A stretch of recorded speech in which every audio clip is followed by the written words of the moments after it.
श्री सूर्याय नमः। श्री आदित्यकवचम्। ओम अस्य श्रीमदादित्यकवचस्तोत्रमहामन्त्रस्य याज्ञवल्क्यो महर्षिः अनुष्टुप् जगतिश्छन्दसे घृणिरेति बीजं सूर्य इति शक्तिः आदित्य इति कीलकम्। श्री सूर्यनारायण प्रीत्यर्थे पाठे विनियोगः।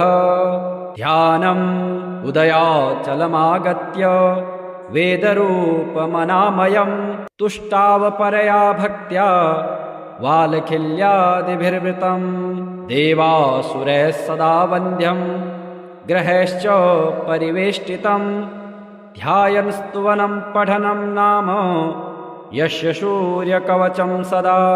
घृणिः पातु शिरोदेशम् सूर्यः फालं च पातु मे। आदित्यो लोचने पातु श्रुति पातु प्रभाकरः। घ्राणं पातु सदा भानुः अर्कः पातु मुखं तथा। जिह्वां पातु जगन्नाथः कण्ठं पातु विभावसुः। स्कन्धौ ग्रहपतिः पातु भुजौ पातु प्रभाकरः। अहस्करः पातु हस्तौ हृदयं पातु भानुमान्। मध्यं च पातु सप्ताश्वो नाभिं पातु नभो मणिः। द्वादशात्मा कटिं पातु सविता पातु शिक्किणी। ऊरु पातु सुरश्रेष्ठो जानुनी पातु भास्करः। जङ्घे पातु च मार्तण्डो गलं पातु त्विषाम्पतिः। पादो ब्रध्नः सदा पातु मित्रोऽपि सकलं वपुः। वेदत्रयात्मका स्वामिन् नारायण जगत्पते। अयातयामं तं किञ्चित् वेदरूपः प्रभाकरः। स्तोत्रेणानेन सन्तुष्टो वालखिल्यादिभिर्वृतः। साक्षाद्वेदमयो देवो रथारूढः समागतः। तं दृष्ट्वा सहसोत्थाय दण्डवत् प्रणमन् भुवि। कृताञ्जले पुटो भूत्वा सूर्यस्याग्रे स्थितस्तदा। वेदमूर्तिर्महाभागो ज्ञानदृष्टिर्विचार्य च ब्रह्मणा स्थापितं पूर्वं यातयाम विवर्जितम्। सत्त्वप्रधानं शुक्लाख्यं वेदरूपमनामयम्। शब्दब्रह्ममयं वेदं शतकर्म ब्रह्मवाचकम्। मुनिमध्यापयामास प्रथमं सविता स्वयं। तेन प्रथमदत्तेन वेदेन परमेश्वरः। याज्ञवल्क्यो मुनिश्रेष्ठः कृतकृत्यो भवत्तदा। ऋगादि सकलान् वेदान् ज्ञातवान् सूर्यसन्निधौ। इदं प्रोक्तं महापुण्यं पवित्रं पापनाशनं। यः पठेत् शृणुयात् वापि सर्वपापैः प्रमुच्यते। वेदार्थज्ञानसम्पन्नः सूर्यलोकमवाप्नुयात्। ध्यानम् उदयाचलमागत्य वेदरूपमनामयम् तुष्टावपरया भक्त्या वालखिल्यादिभिर्वृतम्। देवासुरैः सदा वन्द्यम् ग्रहैश्च परिवेष्टितम्। ध्यायन् स्तुवनं पठनं नाम यस्य सूर्यकवचं सदा। घृणिः पातु शिरोदेशम् सूर्यः फालं च पातु मे। आदित्यो लोचने पातु श्रुति पातु प्रभाकरः। घ्राणं पातु सदा भानुः अर्कः पातु मुखं तथा। जिह्वां पातु जगन्नाथः कण्ठं पातु विभावसुः। स्कन्धौ ग्रहपतिः पातु भुजौ पातु प्रभाकरः। अहस्करः पातु हस्तौ हृदयं पातु भानुमान्। मध्यं च पातु सप्ताश्वो नाभिं पातु नभो मणिः। द्वादशात्मा कटिं पातु सविता पातु शिक्किणी। ऊरू पातु सुरश्रेष्ठो जानुनी पातु भास्करः जङ्घे पातु च मार्तण्डो गलं पातु त्विषां पतिः पादो वृध्नः सदा पातु मित्रोऽपि सकलं वपुः वेदत्रयात्मका स्वामिन् नारायण जगत्पते अयातयामं तं किञ्चित् वेदरूपः प्रभाकरः स्तोत्रेणानेन सन्तुष्टो वालखिल्यादिभिर्वृतः साक्षाद् वेदमयो देवो रथारूढः समागतः तं दृष्ट्वा सहसोत्थाय दण्डवत् प्रणमन् भुवि कृताञ्जले पुटो भूत्वा सूर्यस्याग्रे स्थितस्तदा वेदमूर्तिर्महाभागो ज्ञानदिष्टिर्विचार्य च ब्रह्मणा स्थापितं पूर्वं यातयाम विवर्जितम् सत्त्वप्रधानं शुक्लाख्यं वेदरूपमनामयं शब्दब्रह्ममयं वेदं शतकर्म ब्रह्मवाचकं मुनिमध्यापयामास प्रथमं सविता स्वयं तेन प्रथमदत्तेन वेदेन परमेश्वरः याज्ञवल्क्यो मुनिश्रेष्ठः कृतकृत्यो भवत्तदा ऋगादि सकलान् वेदान् ज्ञातवान् सूर्यसन्निधौ इदं प्रोक्तं महापुण्यं पवित्रं पापनाशनं यः पठेत् शृणुयात् वापि सर्वपापः प्रमुच्यते वेदार्थज्ञानसम्पन्नः सूर्यलोकमवाप्नुयात् ध्यानम् उदयाचलमागत्य वेदरूपमनामयं तुष्टावपरया भक्त्या वालखिल्यादिभिर्वृतं देवासुरैः सदा वन्द्यं ग्रहैश्च परिवेष्टितं ध्यायन् स्तुवनं पठनं नाम यस्य सूर्यकवचं सदा घृणिः पातु शिरोदेशं सूर्यः फालं च पातु मे आदित्यो लोचने पातु श्रुति पातु प्रभाकरः घ्राणं पातु सदा भानुः अर्कः पातु मुखं तथा जिह्वां पातु जगन्नाथः कण्ठं पातु विभावसुः स्कन्धौ गृहपतिः पातु भुजौ पातु प्रभाकरः अहस्करः पातु हस्तौ हृदयं पातु भानुमान् मध्यं च पातु सप्ताश्वो नाभिं पातु नभो मणिः द्वादशात्मा कटिं पातु सविता पातु शिक्किणी ऊरू पातु सुरश्रेष्ठो जानुनी पातु भास्करः जङ्घे पातु च मार्तण्डो गलं पातु त्विषां पतिः पादो वृध्नः सदा पातु मित्रोऽपि सकलं वपुः वेदत्रयात्मका स्वामिन् नारायण जगत्पते अयातयामं तं किञ्चित् वेदरूपः प्रभाकरः स्तोत्रेणानेन सन्तुष्टो वालखिल्यादिभिर्वृतः साक्षाद् वेदमयो देवो रथारूढः समागतः तं दृष्ट्वा सहसोत्थाय दण्डवत् प्रणमन् भुवि कृताञ्जले पुटो भूत्वा सूर्यस्याग्रे स्थितस्तदा वेदमूर्तिर्महाभागो ज्ञानदिष्टिर्विचार्य च ब्रह्मणा स्थापितं पूर्वं यातयाम विवर्जितम् सत्त्वप्रधानं शुक्लाख्यं वेदरूपमनामयं शब्दब्रह्ममयं वेदं शतकर्म ब्रह्मवाचकं मुनिमध्यापयामास प्रथमं सविता स्वयं तेन प्रथमदत्तेन वेदेन परमेश्वरः याज्ञवल्क्यो मुनिश्रेष्ठः कृतकृत्यो भवत्तदा ऋगादि सकलान् वेदान् ज्ञातवान् सूर्यसन्निधौ इदं प्रोक्तं महापुण्यं पवित्रं पापनाशनं यः पठेत् शृणुयात् वापि सर्वपापैः प्रमुच्यते। वेदार्थज्ञानसम्पन्नः सूर्यलोकमवाप्नुयात्। ध्यानम् उदयाचलमागत्य वेदरूपमनामयम् तुष्टावपरया भक्त्या वालखिल्यादिभिर्वृतम्। देवासुरैः सदा वन्द्यम् ग्रहैश्च परिवेष्टितम्। ध्यायन् स्तुवनम् पठनम् नाम यस्य सूर्यकवचं सदा। घृणिः पातु शिरोदेशम् सूर्यः फालं च पातु मे। आदित्यो लोचने पातु श्रुति पातु प्रभाकरः। घ्राणं पातु सदा भानुः अर्कः पातु मुखं तथा।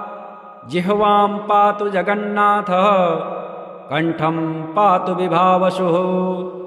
स्कन्धौ गृहपतिः पातु भुजौ पातु प्रभाकरः। अहस्करः पातु हस्तौ हृदयं पातु भानुमान्। मध्यं च पातु सप्ताश्वो नाभिं पातु नभो मणिः। द्वादशात्मा कटिं पातु सविता पातु शिक्किणी। ऊरु पातु सुरश्रेष्ठो जानुनी पातु भास्करः। जङ्घे पातु च मार्तण्डो गलं पातु त्विषाम्पतिः। पादो ब्रध्नः सदा पातु मित्रोऽपि सकलं वपुः। वेदत्रयात्मका स्वामिन् नारायण जगत्पते। अयातयामं तं किञ्चित् वेदरूपः प्रभाकरः। स्तोत्रेणानेन सन्तुष्टो वालखिल्यादिभिर्वृतः। साक्षाद् वेदमयो देवो रथारूढः समागतः। तं दृष्ट्वा सहसोत्थाय दण्डवत् प्रणमन् भुवि। कृताञ्जले पुटो भूत्वा सूर्यस्याग्रे स्थितस्तदा। वेदमूर्तिर्महाभागो ज्ञानदृष्टिर्विचार्य च। ब्रह्मणा स्थापितं पूर्वं यातयाम विवर्जितम्। सत्त्वप्रधानं शुक्लाख्यं वेदरूपमनामयं। शब्दब्रह्ममयं वेदं शतकर्म ब्रह्मवाचकम्। मुनिमध्यापयामास प्रथमं सविता स्वयं। तेन प्रथमदत्तेन वेदेन परमेश्वरः।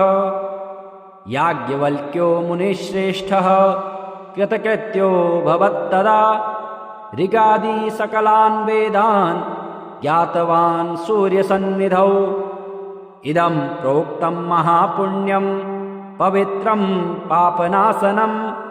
यः पठेत् शृणुयात् वापि सर्वपापैः प्रमुच्यते। वेदार्थज्ञानसम्पन्नः सूर्यलोकमवाप्नुयात्। ध्यानम् उदयाचलमागत्य वेदरूपमनामयम् तुष्टावपरया भक्त्या वालखिल्यादिभिर्वृतम्। देवासुरैः सदा वन्द्यम् ग्रहैश्च परिवेष्टितम्। ध्यायन् स्तुवनम् पठनम् नाम यस्य सूर्यकवचं सदा। घृणिः पातु शिरोदेशम् सूर्यः फालं च पातु मे। आदित्यो लोचने पातु श्रुति पातु प्रभाकरः। घ्राणं पातु सदा भानुः अर्कः पातु मुखं तथा। जिह्वां पातु जगन्नाथः कण्ठं पातु विभावसुः। स्कन्धौ गृहपतिः पातु भुजौ पातु प्रभाकरः। अहस्करः पातु हस्तौ हृदयं पातु भानुमान्। मध्यं च पातु सप्ताश्वो नाभिं पातु नभो मणिः। द्वादशात्मा कटिं पातु सविता पातु शिक्किणी। ऊरु पातु सुरश्रेष्ठो जानुनी पातु भास्करः।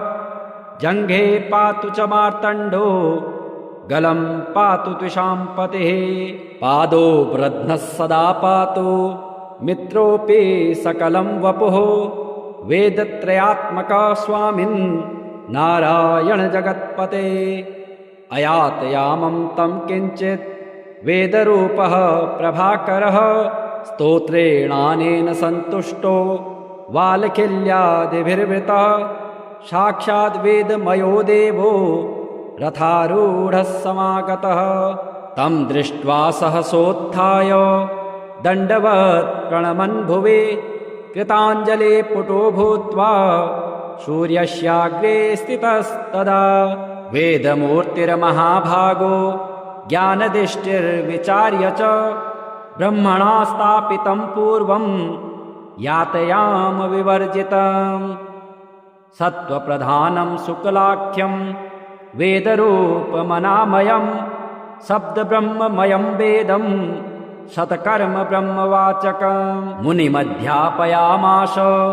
प्रथमं सविता स्वयं तेन प्रथमदत्तेन वेदेन परमेश्वरः याज्ञवल्क्यो मुनिश्रेष्ठः कृतकृत्यो भवत्तदा ऋगादि सकलान् वेदान् ज्ञातवान् सूर्यसन्निधौ इदं प्रोक्तं महापुण्यं पवित्रं पापनाशनं यः पठेत् शृणुयात् वापि सर्वपापः प्रमुच्यते वेदार्थज्ञानसम्पन्नः सूर्यलोकमवाप्नुयात् ध्यानम् उदयाचलमागत्य वेदरूपमनामयं तुष्टावपरया भक्त्या वालखिल्यादिभिर्वृतं देवासुरैः सदा वन्द्यं ग्रहैश्च परिवेष्टितं ध्यायन् स्तुवनं पठनं नाम यस्य सूर्यकवचं सदा घृणिः पातु शिरोदेशं सूर्यः फालं च पातु मे आदित्यो लोचने पातु श्रुति पातु प्रभाकरः घ्राणं पातु सदा भानुः अर्कः पातु मुखं तथा जिह्वां पातु जगन्नाथः कण्ठं पातु विभावसुः स्कन्धौ ग्रहपतिः पातु भुजौ पातु प्रभाकरः अहस्करः पातु हस्तौ हृदयं पातु भानुमान् मध्यं च पातु सप्ताश्वो नाभिं पातु नभो मणिः द्वादशात्मा कटिं पातु सविता पातु शिक्किणी ऊरू पातु सुरश्रेष्ठो जानुनी पातु भास्करः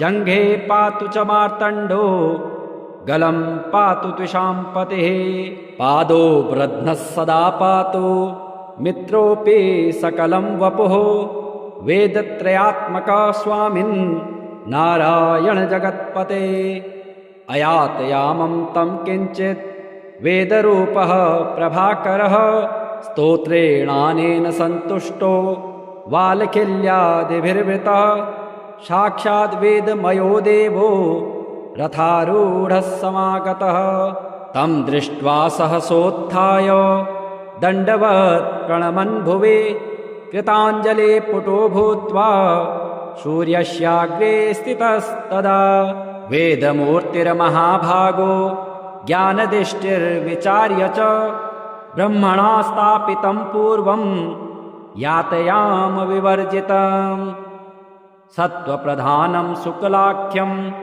वेदरूपमनामयं शब्दब्रह्ममयं वेदं शतकर्म ब्रह्मवाचकं मुनिमध्यापयामास प्रथमं सविता स्वयं तेन प्रथमदत्तेन वेदेन परमेश्वरः याज्ञवल्क्यो मुनिश्रेष्ठः कृतकृत्यो भवत्तदा ऋगादि सकलान् वेदान् ज्ञातवान् सूर्यसन्निधौ इदं प्रोक्तं महापुण्यं पवित्रं पापनाशनं यः पठेत् शृणुयात् वापि सर्वपापः प्रमुच्यते वेदार्थज्ञानसम्पन्नः सूर्यलोकमवाप्नुयात् ध्यानम् उदयाचलमागत्य वेदरूपमनामयम् तुष्टावपरया भक्त्या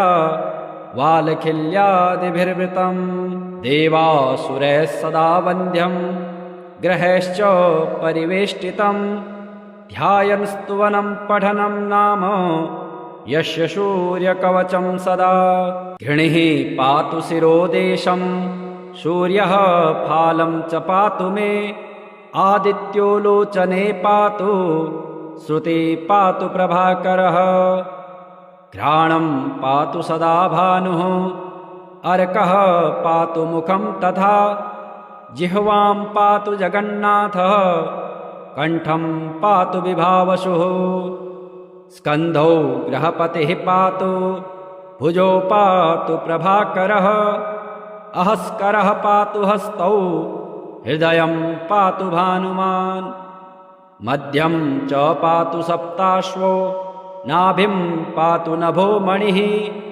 द्वादशात्मा कटिं पातु सविता पातु शिक्किणी ऊरू पातु सुरश्रेष्ठो जानुनी पातु भास्करः जङ्घे पातु च मार्तण्डो गलं पातु त्विषाम्पतिः पादो वृध्नः सदा पातु मित्रोऽपि सकलं वपुः वेदत्रयात्मका स्वामिन् नारायण जगत्पते अयातयामं तं किञ्चित् वेदरूपः प्रभाकरः स्तोत्रेणानेन सन्तुष्टो वालखिल्यादिभिर्वृतः साक्षाद् वेदमयो देवो रथारूढः समागतः तं दृष्ट्वा सहसोत्थाय दण्डवत् प्रणमन् भुवि कृताञ्जले पुटो भूत्वा सूर्यस्याग्रे स्थितस्तदा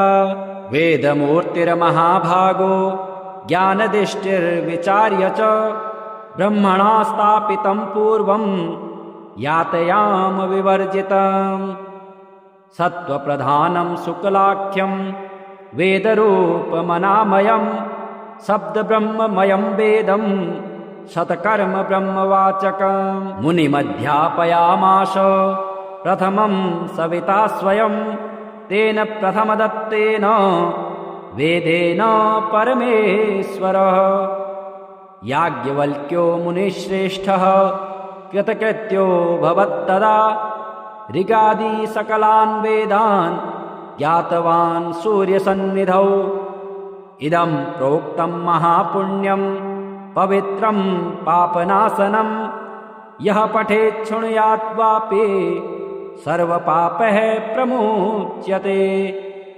वेदार्थज्ञानसम्पन्नः सूर्यलोकमवाप्नुयात् ध्यानम् उदयाचलमागत्य वेदरूपमनामयं तुष्टावपरया भक्त्या वालखिल्यादिभिर्वृतं देवासुरैः सदा वन्द्यं ग्रहैश्च परिवेष्टितं ध्यायन् स्तुवनं पठनं नाम यस्य सूर्यकवचं सदा घृणिः पातु शिरोदेशं सूर्यः फालं च पातु मे आदित्यो लोचने पातु श्रुते पातु प्रभाकरः घ्राणं पातु सदा भानुः अर्कः पातु मुखं तथा जिह्वां पातु जगन्नाथः कण्ठं पातु विभावसुः स्कन्धौ ग्रहपतिः पातु भुजौ पातु प्रभाकरः